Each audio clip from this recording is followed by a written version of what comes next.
Politics and Random. Egberto Will is your host. Thank you so kindly for being here. Thank you so kindly for being a part of the program. Hey, you know, we are a team. We are a team, and Bridge MCP proves that we are in fact a team. You know, normally we start the program and we have El Señor Michael Rodnan, AVQ, always have a whole lot of topics that he brings up, things that he finds interesting to him, which means it's usually interesting to us all.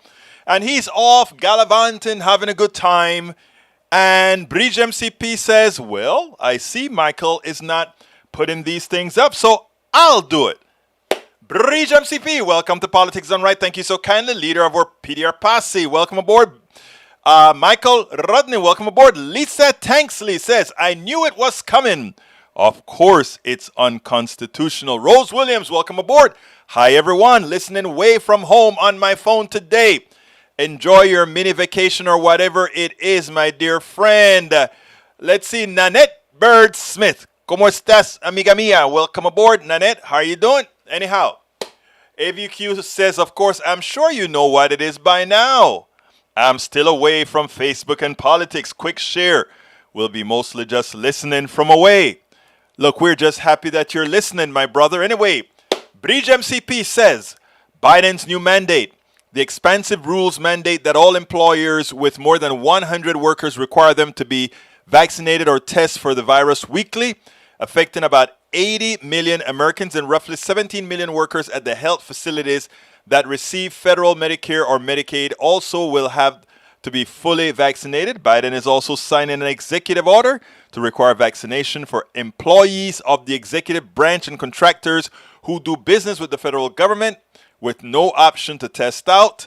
That covers several million more workers. Excellent, excellent. I'm glad he's doing it. Rachel Maddow tells the story of how Cambridge, Massachusetts bar, Grendel's Den, whose case to obtain a liquor license over the objections of a neighboring church was argued before the Supreme Court and won by Harvard Law professor Lawrence Tribe, setting a precedent that could put an end to the new Texas abortion law. And you know what is so interesting? And I think that's the reason Justice Roberts immediately went with the liberals. Because it is so obvious that if you hadn't a thought of that Supreme Court case, you have to ask, why are you on the bench? Or is it really that the bench for you is simply and entirely political? Which one is it? Because I'm sure Roberts probably knew, oh my God, there's a case here where the government tried to put into the hands of the private sector the decision making of what government should do. And in so doing, it made it illegal, unconstitutional. Good catch, Bridge. Bridge also says the Justice Department is suing Texas over its near total ban on abortion, calling the new law clearly unconstitutional. It's a civil lawsuit. But what I'm hoping is that they simply put an immediate injunction on the law. I don't know if that's going to happen or not. We'll see. So then Lisa Tanksley, of course, says, I knew it was coming. Of course, it's unconstitutional. But, Lisa, we need to make sure it is declared unconstitutional so that we can move on. Exactly, it is constitution. Anyhow, folks, you know, right now the House is working on the $3.5 trillion deal. I tell you what, before I go to the $3.9 trillion, there's a piece that I was supposed to do yesterday that I don't think I did. It was about our corporate control of healthcare system and why Biden is going to talk about the vaccine today. And what's so hurtful is there is so much that could have been done. I'm not talking about by leadership, but I'm talking about by people. Yvette Avery Herod, welcome aboard. Buenas tardes, ¿cómo estás? We should really not have had over 600,000 people dead. And it drives you crazy, the loss of all these lives, specifically those who were taking care of those who were irresponsible. But it happens. All of this is partially responsible for private healthcare system. All of this is partially responsible because, again, It's always about money over profit. Even even the misinformation that you see out there. I want you to ask yourself a question. Why would anybody just go out there and lie about these different drugs? Why will anybody go out and give misinformation to people to let them die? Or to possibly cause them to die or give them some medication that cannot solve a problem? It's yet another pump and dump scheme. Making money for folks. Ivermectin. Oh my God, ivermectin, ivermectin, ivermectin, ivermectin. Let me adjust this volume here. Ivermectin is the thing now, man. And somehow, a lot of people's going to make a lot of money while a lot of men get sterile from taking ivermectin and kills quite a few other people otherwise. It's just amazing. It's just amazing. Anyhow, let me play that video that I did, and then we'll take it on the other side. Very often, I've stated that our economic system is a clear and present danger for all of us. And we get a good example when we realize that we all know how to make the vaccine.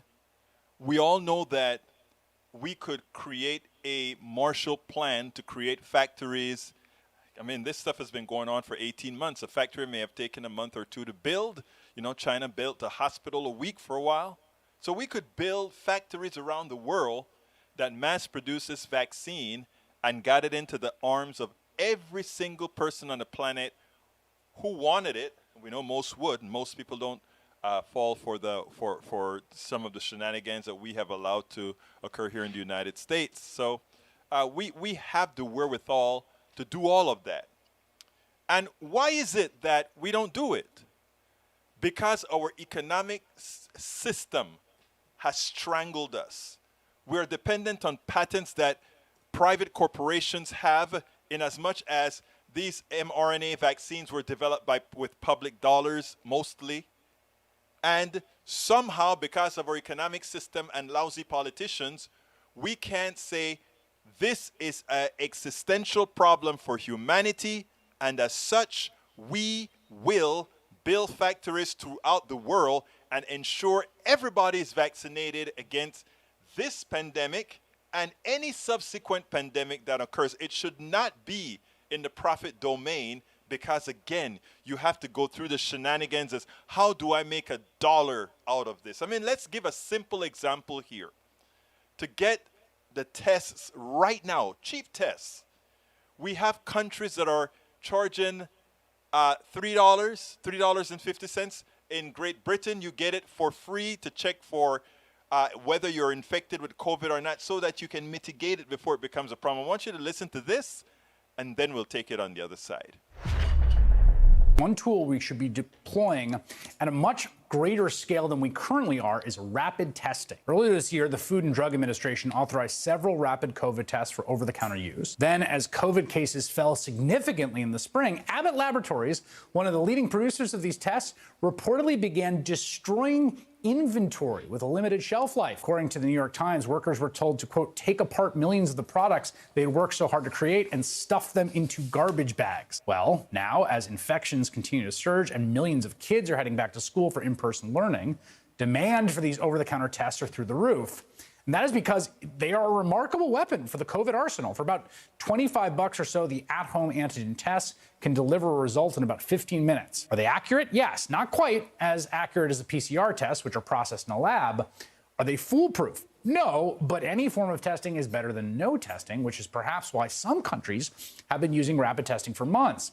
England rolled out rapid home tests for everyone back in April. Just recently, Singapore's health officials said that antigen rapid test kits will be given to all households, as well as children and staff at kindergartens and preschools. The Netherlands is a place where they're making these fairly available. I've seen people taking pictures from other countries. This is a doctor posted a picture of them. Home self-administered 15-minute wait COVID tests available in an Amsterdam supermarket for about $3.50 each. I don't understand. We still don't have these in the U.S. The ones that Abbott Labs make are like $20 or $25, whereas in the UK they're free from the National Health Service. In the Amsterdam they're $3. Singapore is getting them. How important do you think it is to A, scale up availability and bring down the cost? Oh, it's the most crucial thing we could do right now. To scale up availability is what I've personally been calling for over a year now. These tests can be produced, especially the rapid antigen tests, like we were talking about, can be produced for very little money. And we're seeing across the globe that they're actually selling for $1 or $2. We could be doing that here in the United States as well. Yeah, I mean, I read somewhere, I think per unit price cost production is around 80 cents. Now think about it. We are in a pandemic. It is expanding. Things are getting bad. Something costs about 80 cents to make, and we are going to charge $20 to $25. About 2,000 times, 2,000% or 2,500% more. America. When you have a system that you can't even do something worth saving humanity unless that guy makes a profit. I mean, it's so short-sighted. You cannot have a country that survives. Have an economic system that supports dying, because we the people have created the technologies to save the world, and because it is placed into private hands and allowed private companies to add value and patent the entire thing, that somehow we can survive if we allow a system like this to continue. All right, folks, I want to let you know something. On tomorrow, I'm supposed to be interviewing Yvette Simpson. I think you see her on This Week quite often, actually almost every Sunday. She really gives Governor Chris Christie a hard time when he tries to really get crazy with his right-wing stuff. She usually puts him in his place all the time. Well, I'm interviewing her tomorrow. I don't think I'll be able to turn it around for tomorrow, but I am sure we'll have it turned around for Monday, because I want to make it, we are going to have a pretty darn good discussion tomorrow. So just a heads up, tomorrow we're interviewing Yvette Simpson, the Chief Executive Officer of Democracy for America, and we should have her either tomorrow or Monday. That interview will play either tomorrow or Monday on the show. I'm not sure which one yet. Just a heads up. Keep in touch and keep coming back. Anyhow, let's see the person part. Egberto, you argue that private thing here via profit, but let Lena pick someone and give their company $11 million contract versus $7 million. That was more suited for it. Again, it's amazing. I love the interview that Lena Hidalgo gave to 11 News yesterday. She told Cagle, bring it on.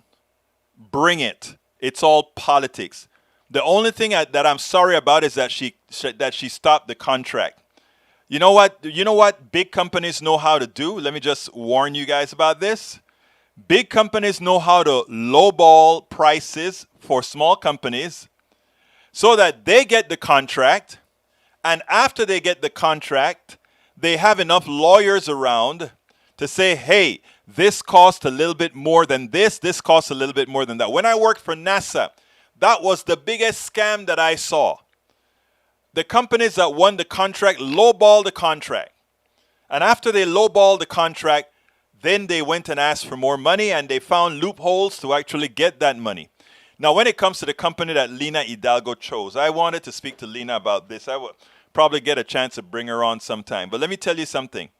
You can have a company that lowball a voter registration or voter awareness that they were planning on doing, or one that charge what it really costs, and one gets the job done and the other doesn't. My contention is not because you're cheaper means you're going to get the job done. We used to have a joke at NASA that used to say, remember, these spaceships are built by the lowest bidder.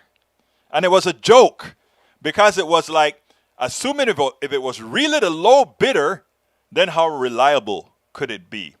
Just a thought right there. Anyway, I love what Lina Hidalgo said. Bring it on. And I love the way she took it straight to him. You are lying. She didn't even ask a question. For those of you that's not in Harris County, this is sort of a local story about a contract that the most important person in the most powerful politician in Harris County. They signed a contract with a company to, I think it was not voter registry, some sort of voter stuff. And it turns out that it wasn't the lowest bid. And one of the Republicans wanted to raise hay about it, and it wasn't going to stand. Anyhow, let's continue. Petition Queen says, medicine for profit has always been wrong. People die every day in the U.S. because of the for-profit driven healthcare system. And what is sad about it is the treatments that they're holding back from people because of cost. Too often, we are talking about things that we as Americans have paid to develop. But again, so many people don't understand it. Eric Hayes says, again, read, the lady was doing it out of her house. You really suited versus a science center and bring it well. Oh, wow. Many of us operate very good businesses out of homes. The actual piece of software that controlled testing on the Boeing, I think it's a 777 or 787, that I developed was developed in my home. And all those products I developed were developed in my home. And you know what? The ones that were developed in these high-tech places couldn't hold muster to it when you tested them one-on-one. So I don't know what you're trying to say. Again, that is a defeatist attitude by saying if you work out of the house, you couldn't possibly be as good as a corporation or whatever. So please, it doesn't compute. Petition Queen, do you ever hear the anti-abortion industry complex talk about their concerns for the murderous medical industrial complex? No, they don't. It's not really a pro-life institution. It is really a control a woman institution. Let's remember that. It's about controlling women's bodies. And by the way, Eric, I read the article. There's nothing in the article that makes me think there's anything wrong or anything out of the standard of what Lina Hidalgo did. Absolutely nothing. You write down exactly what you think was done incorrectly. All right, let's see. Para ver. No spinning here. Let's see. Mike Cisak, Breach. So you're saying biologically that somehow that baby won't grow into an adult if left to the normal biological process. What is the normal biological process? I can take any cell out of my body and turn it into a clone of me. Okay, I can do that. Should I do that? Most of you pro-lifers, I don't call you pro-lifers. Most of you anti-abortionists. You're not pro-lifers. You're anti-abortionists. Let's get nomenclatures straight, okay? Let's stop calling those people on the right who want to abolish abortion pro-lifers. There is nothing pro-life about what they stand for. Remember that, please. They stand for killing. They stand for all these other things. They don't want to support policies that make people live. So please don't make the mistake and call those on the right pro-life. I am pro-choice, meaning a woman should choose whatever she wants with her own body. And I'm pro-life. I believe in life, your life, my life, the life of living human beings. Let's not anymore allow them to steal that moniker. Egberto, clothing humans successfully, not as easy as you might think. Hypothetical, I guess. Oh yeah, I'm not saying that we can do it right now, but everything is in there. Let's see what else we got here. Let's see. Coming up. Here, let's see. Deborah John, she accused me yesterday of not reading her stuff. I'm very pissed. I have my 15-year-old cousin vaccinated with both Pfizer vaccines, started school 3 days ago. Last night, my healthy cousin was taken to the emergency room, not able to breathe, infected with these F-bio viruses. What the use of these vaccines if I have my 15-year-old cousin vaccinated and ended up in emergency room infected with this bioviruses? I'm not listening to anyone. Damn, these folks need to come clean with these bioviruses and capitalism vaccines. I'm not sure what you're saying, Deborah John, but statistical analysis, even if you're not privy to what's out there, statistical analysis says the vaccines work. There's one thing about the science, and there's another thing about the capitalism part of the vaccine. The scientists always do their jobs because we're scientists. And we don't, capitalism does its own, which in general is to rob, steal, and pilfer from the average American citizen, from people around the world, that is. Okay? So let's not mix apples with oranges. Let's be the same. Carl Cox, anti-abortionists don't believe life is sacred. The Duck That Quack says, agree with 100% anti-abortionists. What are they doing for kids and families here? Nada, niet. Egberto, we all know what she is saying. The bio part of the virus is the point. Don't know what you're saying. I am saying as well, I don't know what, you have to explain what you really mean before I go ahead and say the wrong thing. Do you ever, no, I think I got that one already. I'm going to get another one here. These troubles are just symptoms of our current greatest national strategic challenge from E2247. If the U.S. wants to have democracy, even though it is most fragile, then what are we willing to do to have it? And my answer to you, E2247, what are we doing to have it? We are working towards keeping it or expanding it by doing what we're doing. Carl Cox, greed rules America, plain and simple. Too many Americans have the attitude that as long as I've got mine, bleep you. Also, too many people are ignorant, gullible. America is ruled by fear and ignorance. And I think the last sentence is more apropos. Because the part about too many Americans say, I've got mine, you get yours or whatever, I don't see that often. Most people that I know, if they have all that they need, they're mostly willing to share. The greedy folks are the capitalists that I find. I find those people that always want to play the stock market and always want to maximize some profit and never want to pay taxes, the greedy ones. Those are the ones that I find always say, I got mine, you get yours. And the unfortunate thing about it is, those are the people that have contributed the least to society. I repeat, those are the people that have contributed the least to society. Jeff Bezos, I've got mine. I can even buy a spaceship and a space program. Jeff Bezos did not, if you could see the entire history of Amazon, what you see is a psychopath that actually used with all the licensing and contracts belonging to him, profiting off of the backs of everybody, antiseptic slavery. And then everybody gives him the kudos. He doesn't know how to program a computer worth you know what. He's an electrical engineer. I'm a mechanical engineer. Now, he doesn't know how to do it. Most of the things that his company does, he doesn't know how to do it.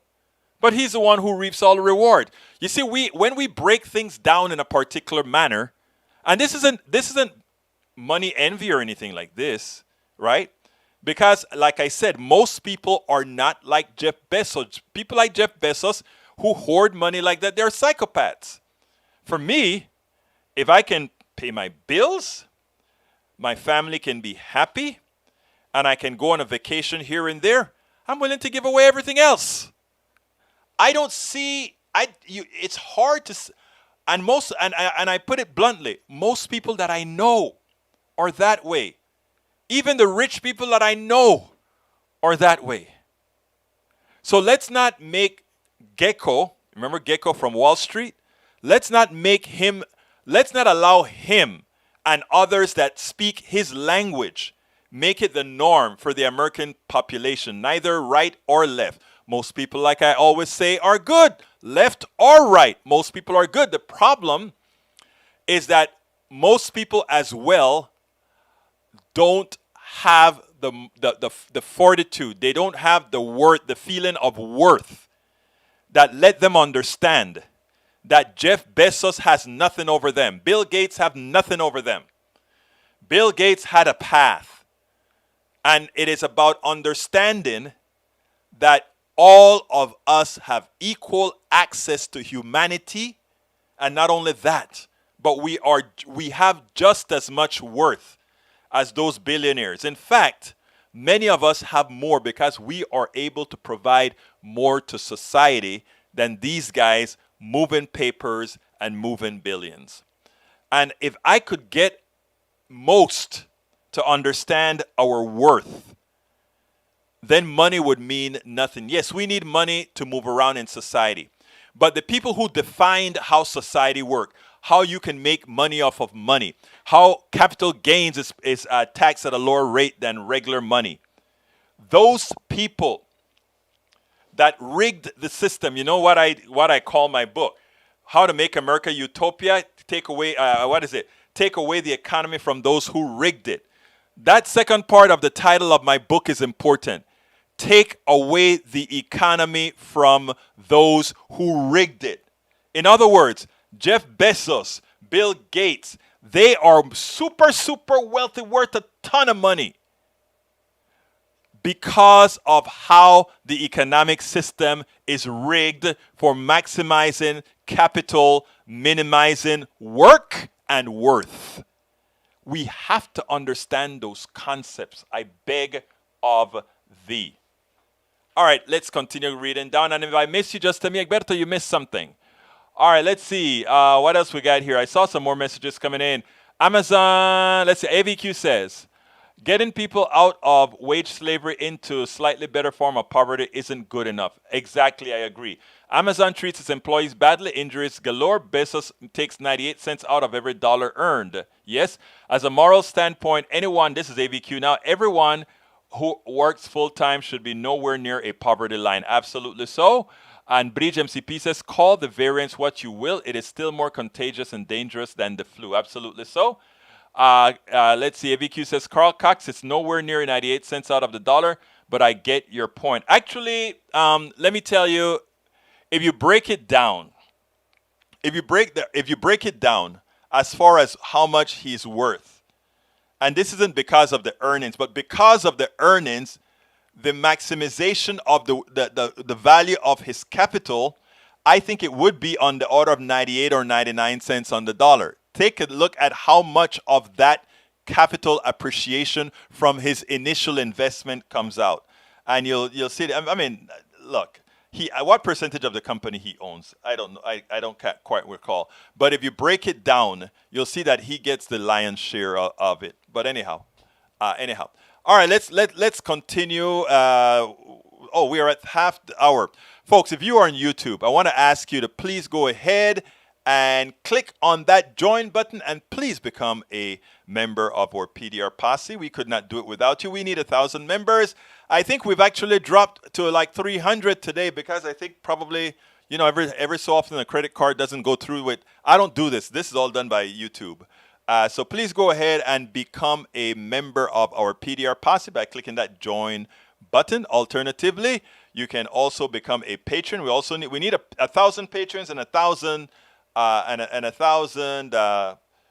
YouTube members. So please go to Patreon, politicsandright.com/patron, if you will. You can also help us out at politicsandright.com/YouTube. So join one of those, or you can also support us via politicsandright.com/PayPal. And all the forms that you can support this program can be found at politicsandright.com/support, politicsandright.com/support. You can get our books at politicsandright.com/books. A lot of this stuff that I was talking about, the economy and Bezos not being worth what he's really worth, etc., is in my new book. This one that's called How to Make America Utopia, Take Away the Economy from Those Who Rigged It. And it's an easy-to-read book, give a lot of essays in it. It's worth it. Please consider going to politicsandright.com/books to get it. You can get it in ebooks, meaning Kindle. You can get it in audiobook, or you can get it in the paperback. So please consider going ahead and get that, por favor. And likewise, you can shop at our store. Anything, if you buy our books at our store, I'll sign it and send you a sticker. Anyhow, let's continue with the videos. I have another video. This one is also important. This is Eddie Glaude. And this has to do with the Democratic Party and what it is that's really holding us back. So check this out. And by the way, anybody who clicked the join button and sign up right now, I'll put your name on the screen like I did for the signee that we had yesterday and I kept it up there for a while. But anyhow, check this out and then we'll take it on the other side from Eddie Glaude. The only thing that is stopping the Biden agenda right now, the agenda that most Americans want, the progressive agenda, are a few recalcitrant Democrats who forget sometimes, I believe, what they or what we are supposed to really stand for. I want you to listen to Eddie Glaude because Eddie Glaude tells an inconvenient truth and he does it tactfully. Check this out. We'll take it on the other side. Roe has 60% support abortion in all or most cases. I mean, on all these issues, Democrats are in the more advantageous spot. They've got majority issues, 60+% public support. Where do you think they go from here? Well, I think at the end of the day, Nicole, Democrats have to turn their backs on that particular political actor that's at the heart of their political imaginations, it seems to me. You know, Democrats act like that scorned lover, you know, trying desperately to get the Reagan Democrat to love them again. And so at the heart of their political choices, at the heart of their political decision-making, their strategizing is always this white, male, heterosexual, working class person, you know, that's always at the center of how they imagine their politics. What does it mean to shift? What does it mean to imagine your politics that actually reflects the deep diversity of the country, it seems to me? What does it mean to shift our conception of citizenship where it's more than just simply, it has this idea that the obligation of citizenship is just to consume, but rather our relationship to each other? What does it mean to imagine, right, a conception of the good that has everything to do with all of us, not just a small few? So it seems to me that if we're going to get past this, we have to shift the center of gravity of our political imaginations, and that's going to involve Democrats. Let me say this really quickly, Nicole. It's also going to involve us to finally leave behind this melodramatic view of politics where the villains are clear and the heroes are clear and the heroines are clear. Maybe we all are caught up in this mess, and we need to figure out how to get through this together, it seems to me. I need you to say more about that. Right. So oftentimes we think of our politics as, you know, the bad people are over there. The bad people are the Republicans. The bad person is Donald Trump. Joan Didion wrote about this, right? That all we need to do is banish them, get them out of the way, and all things will be okay.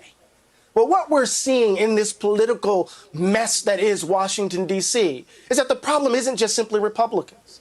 What we're seeing in our country is that the problem isn't just Donald Trump or power-hungry Republicans, that it cuts across all of these different lines. And if we move beyond melodrama and kind of get at the heart of the tragedy that's seems to me at the center of American politics and be honest with ourselves and grow the hell up, maybe we can get beyond this. But we seem to be content playing games, it seems to me. So again, the problem isn't Donald Trump. The problem isn't the Republican Party. The problem is not that Democrat good, Republican bad.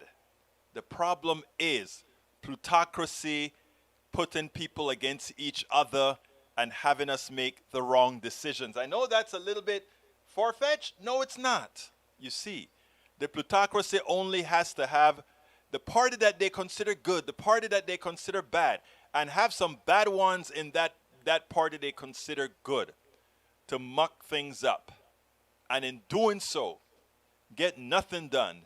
Just continue the status quo, that which what moves the plutocracy forward, that which continues to extract from us.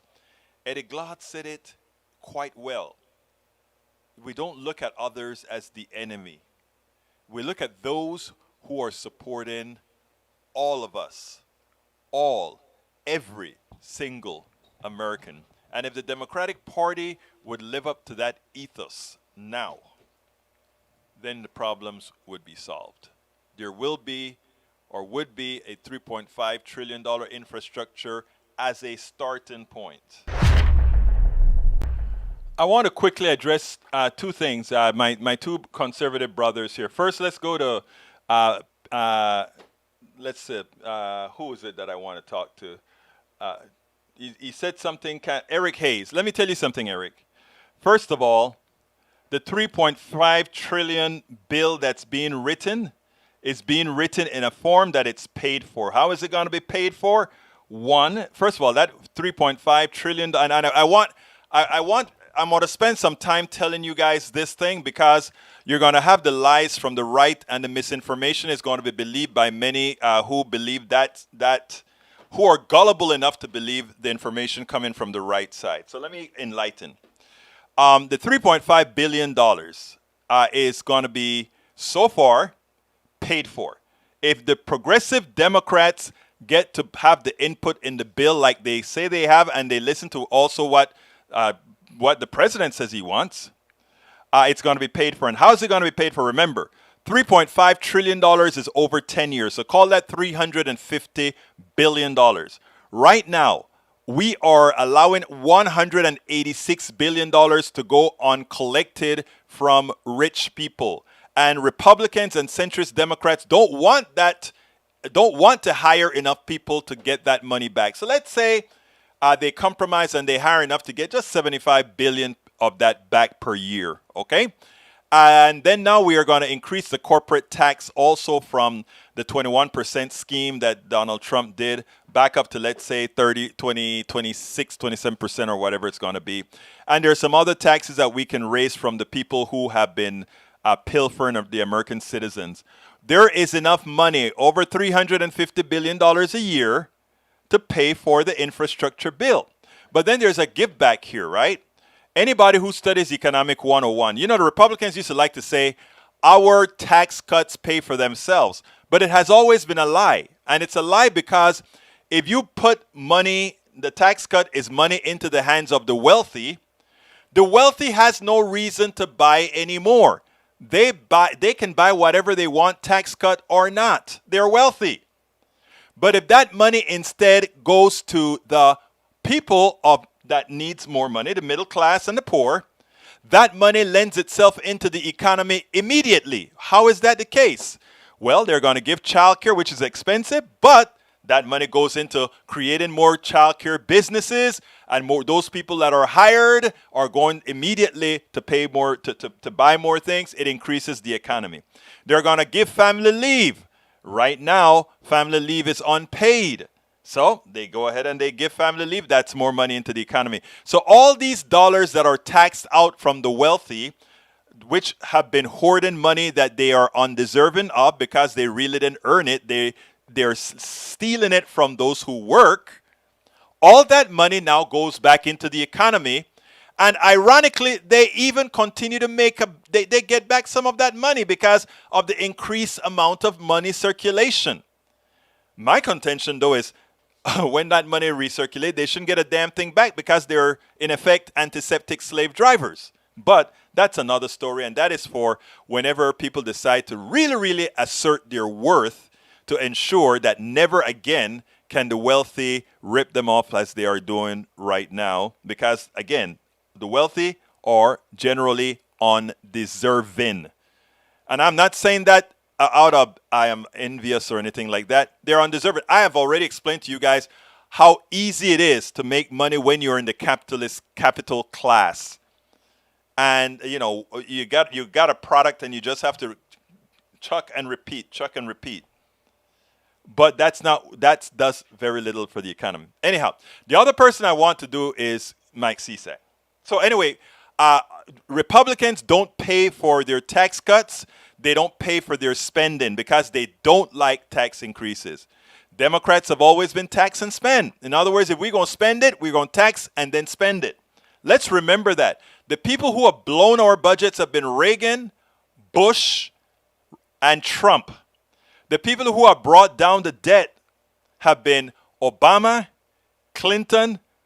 Let's remember, just go check the numbers.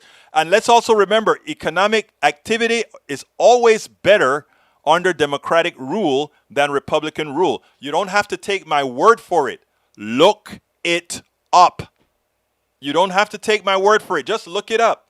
The problem with Democrats is that, number one, they don't tell their story. And the reason they don't tell their story is they don't want their story to be told too often, because we also have a lot of centrist Democrats. And centrist Democrats understand that they are buttered. They owe themselves to the plutocracy as well. And they don't want to disrupt the plutocracy for a more equitable society. Please remember these things, people. Please, please, please. I beg of thee. And by the way, everything that I've said here, you can actually go check it up. You can actually check on it. Courtney, the SLP, welcome aboard. You got this. Happy Thursday, everyone. She says, Rose Williams, influenza is not a coronavirus. Let's see. Republicans move the politics to the right. Democrats hold the country in the new right until it feels normal. America is and has run by the minority. Correct. And that's what. But again, Peggy Lopez, what we have to do is we have to empower people. You see, a lot of people that are doing these things, they sit back and they think they don't have any power. We, all of us here, have to empower others and say things don't have to be the way they are today. And when we talk to Yvette Simpson, a progressive leader, a powerful progressive leader, who's out there kicking butt, including really putting Chris Christie in his place all of the times, you're going to see if we can empower people to assert their worth, we'll do fine. But it's going to take a while, because when you've been beaten down for a long, long time, it is very hard to come back. Debt, all debt, and that is sorry that they raised the debt ceiling. Yes, or the debt ceiling must be raised because the money has already been spent by the people who, by Trump. So, yeah, the debt ceiling has to be raised because the money is already spent. ABQ, the minimum requirement infrastructure investment to avoid climate doom. Republicans only ask, how do we pay for it? When it's a public good, never a tax cut for the rich, never military spend. That's true. They never ask. They just do it. Nope, 10 years, that is a lie that they tell you. The minimum requirement infrastructure investment to avoid climate doom is $5 trillion. Yes, and you know what? 3.5 trillion plus 1.2 trillion, close to the 5 trillion, but actually it's more than that because a lot of that is not into green infrastructure. So I get your point, brother. Breach MCP, might not hundreds of thousands, millions, and that's under 60. This thing has changed because of Delta. Last week, over 250,000 kids got the virus. Yes. Excess taxes are pilfering from the productive. Again, Mike Cisak, you are showing an enslaved mind, my brother. You are showing an enslaved mind. Okay, let's look at slavery. I'm going to break it down for you. Slavery is where you are able to get some people to do the work as you reap all of the reward. Now you are telling us that really taxing the holy hell out of Bezos, who has not done the work, out of Bill Gates, who has not done the work, all the employees that build, create, and all these things, they're the ones who do the work. Remember what I told you about capitalism? Master-slave relationship. How would that not be a master-slave relationship? If they were paid commensurate with the profit of what they've created. And when all of that profit goes to a few at the top, this person is an antiseptic slave. You can say, but they get a good salary. Yes, but their worth is being taken away by a few. You have to understand the concept. You see, we've been taught from birth this type of economy. So it is so ingrained in us that we find it hard to believe. Could we have been this stupid? Could we have worked so hard to enrich a few? Could we have thought so little of ourselves? Could we have had such an enslaved mind? Brother Cisak, I am with you. You're a farmer. Do you see what the Biden administration just passed or working on yesterday? Trying to make sure that all the price increases that have been going through in the cattle industry, in the food industry, you know who's been making the money in the tax increases? Not the farmer. Not the cattle rancher, but ADM and the processors.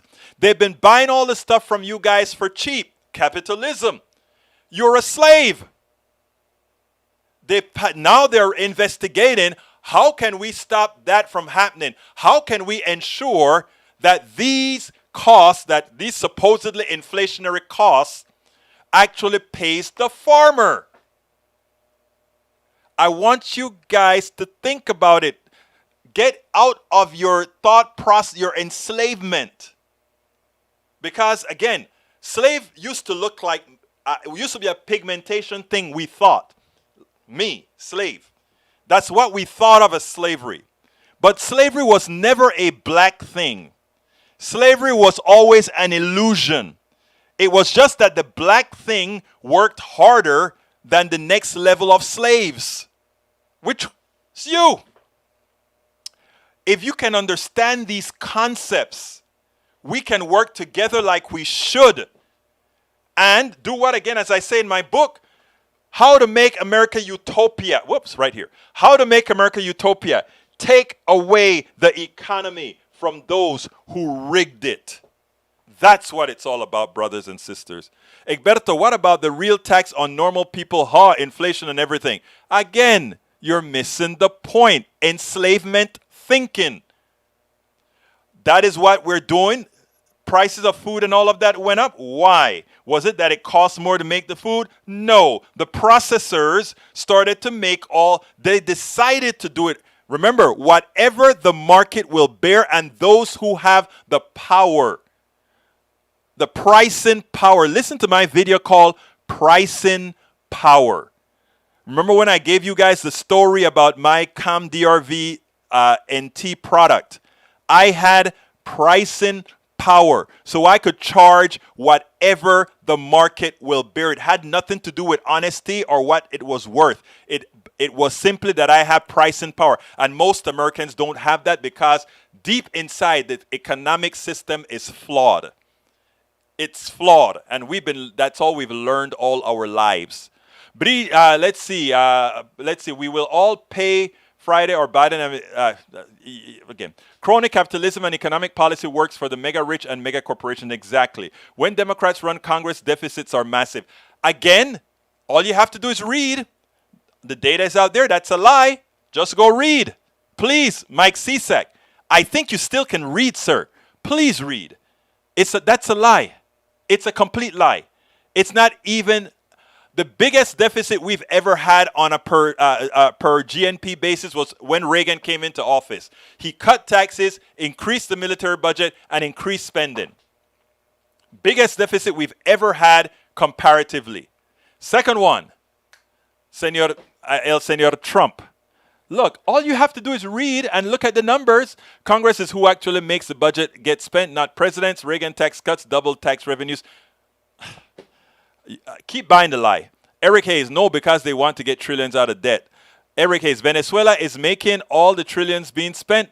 Again, you guys need to learn about Venezuela. AVQ, heading out for a few minutes. Egberto, did you see my Facebook message? Guessing not. Check your FB messages after the show. You get a moment. I don't know which one you meant, but I'll look for it. Politicians take from those who have worked for their income. Who worked more for their income? Jeff Bezos or the guy who is delivering the truck and has to take a leak in a bottle? Please. Please tell me that. Mike says that we are slave to government then. No. You are the government. Remember I told you that you still have a slave mentality? You are the government. You have to assert your worth. But what you have done is allowed them to lie to you. You believe them and you elect those who screw you. You got to get away from that. Yes, Biden admin has been, let's see. Variant of high consequences. Mu variant, aka lineage B1.621 or VU21 Joule 1 is latest form of SARS to be designated. And yeah, I heard that it has some problems with our vaccines. Okay, government out and freedoms in. Let's see. Mike Cisak says Democrats push financial slavery through dependency. Again, enslaved mentality, Mike Cisak. Stay watching the program. I think we may get to you sometime. You'll see that the people that you so trust are your masters. The people that you so trust think so little about you. They think so little about you that they're willing to tell you stupid things and have you believe it. That's who they are. And I'm begging for you to not just listen to me. I am begging for you to listen to what I've said. Go and look at the raw numbers that you get and calculate the raw numbers yourself. You'll see that I'm right. Courtney SLP, I don't understand your comment about slavery, Egberto. How was it out and not about color? Okay, it is about. You missed a point, Courtney. Let me explain to you. Slavery, chattel slavery was about color. That part is true. In other words, you bring Africans over to America because they look different than everybody else. We enslaved them, and there was an immediate difference right there. So you could know black person, slave. But my contention is one step above that, Courtney. You have the slave class, and then you have those who are also mistreated by the plutocracy, white people. Also mistreated by poor white people and marginally surviving white people. They are all attacked by the plutocracy. The slaves get zero. The plutocracy folk get some. And what keeps the people getting some better or keeping them in place is deep inside of their minds. They've been deeply and inculcated in their minds, at least they're not black. They could be black. So what they see, what the white person see, what the guy in Appalachia see, he's poor, he's no teeth, he's living in a trailer. At least he's not black. And that's what I'm talking about, all of us being enslaved. That guy with no teeth living in Appalachia, white guy with that, he's a slave, right? But he has been inculcated in his mind is, at least I'm not that guy. So things are better. And somehow I am so demoralized, I can't become the big shot plutocrat. But at least I'm not him. So I don't have to rebel against the system. My goal in life is to unite. And how do you unite? By showing the commonality and the experiment that has been placed on us all. Which is what happened, right? We created this pecking order for a reason. We have the we have the plutocracy that nobody really knows. You know the big names, Bill Gates and all these guys that have grown into the plutocracy. But that is by invite only. I hope you all remember that. Being in the plutocracy is invite only. Even Oprah was invited. Honorary white person invited into the plutocracy. That's what people don't understand. And then you have the guardians of the gate. The guardians of the gate are there to be the ones who control the media and all these other things that say, oh, these are the way things are. These are the way things are supposed to be. And the books that they write and all of that. And by the way, when progressives started to really expose all of this, when progressives started to say it doesn't have to be that way, Lewis Powell, a Democrat, and that's why I've tried to tell people, this is not about Democrat or Republican. The Democrat and Republican paradigm is to keep us at each other's throat. The left and right paradigm is to keep us at each other's throats. When Lewis Powell realized, oh my God, we are making people intelligent now. The progressives are telling it like it is. We've got to infiltrate the churches. We've got to infiltrate the schools. We have got to infiltrate the people who write textbooks. All these things they started to do. They don't want to talk about critical race theory because you talk about critical race theory inside of classrooms and all of that. Now, the people are going to start asking, oh my God, I didn't know that. And then they're going to start learning that it has less to do. Look, you know, race is one thing. Race is a stupid thing. I don't believe in race, but blackness is one thing. And yes, that was a delineation. But most importantly, it was a matter of keeping the masses under control. And by that, I'm not talking about black people. I'm talking about white people. Because that has been the bulk of society. How do you control the bulk of society in an economic system that screws most of them? You create that pecking order. And that is what's important, folks. All right, let's see what else I got here. Reagan also declared military enlisted person to be employed, so the unemployment rate immediately dropped. True. Egberto, if I am a minority, vote to those control government. Is that government still my government? It's not one I chose. A democracy, you know how right. Very interesting drug breakthrough. Let's see. Daily Coast, this is a drug that might save the... I saw the article. I didn't read it, though. I'll check that out later, Rose. Good link, Rose. New drug. Peggy Lopez says, plutocracy meets annually at Bohemian Grove to burn care in effigy and see one another to begin the plan for meeting in boardrooms. Eric Hayes says, actually, you have an uprising of both sides matching each other. Dems and Republicans will be nasty to each other. Courtney says, okay, thanks, Egberto, for explaining. Missed the multifaceted answer. Slave class is equal to permanent underclass. Color divides those in the permanent underclass who think they're above others of the same as... You're a smart woman. Yes, ma'am. And, you know, we have to understand, and that's why we have to work together, right? Because the race thing is stupid, but it's necessary for capitalism to succeed. We have... A capitalist society has to be racist. It has to be it has to have a lot of isms to keep people fighting against each other so that we can make everybody the boogeyman except the slave master. And that's what we do. And that is what we do. So, I mean, I missed my last video with Katie Porter. I'll play the Katie Porter video tomorrow, but I think this was probably more important that I discuss this than Katie Porter. And Katie Porter video will come into play tomorrow. Anyway, folks, I thank you so kindly for spending this time for me. I thank you so kindly for allowing me to talk to you. I ask you, if you're on YouTube, to please click on that join button, become a part of our PDR posse. Alternatively, please consider becoming a patron. I need 1,000 of each, 1,000 members in each one. That is politicsdoneright.com/Patreon. Or you can support us at politicsdoneright.com/YouTube if you're not on YouTube.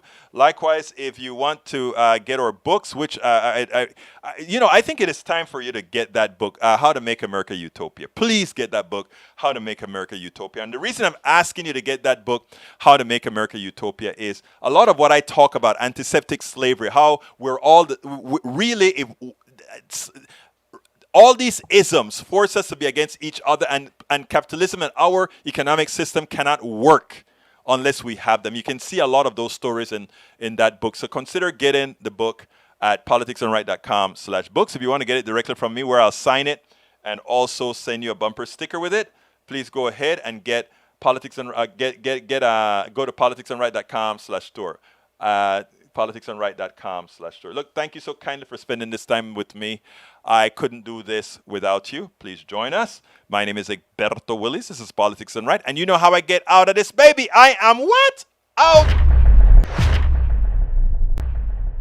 We spend a lot of time deconstructing the news, trying to parse it into a form that everybody can understand. We try to find those little nitpicks where it flies above the fray, etc. If you really like these videos that we do, I want to ask a big favor. Please go ahead, number one, subscribe to our channel, and number two, please join if you can. Thank you so kindly for watching. Keep watching. Please remember to share. We must populate the entire internet with our progressive message, a message that we know is what most Americans say that they want. So help us, please join.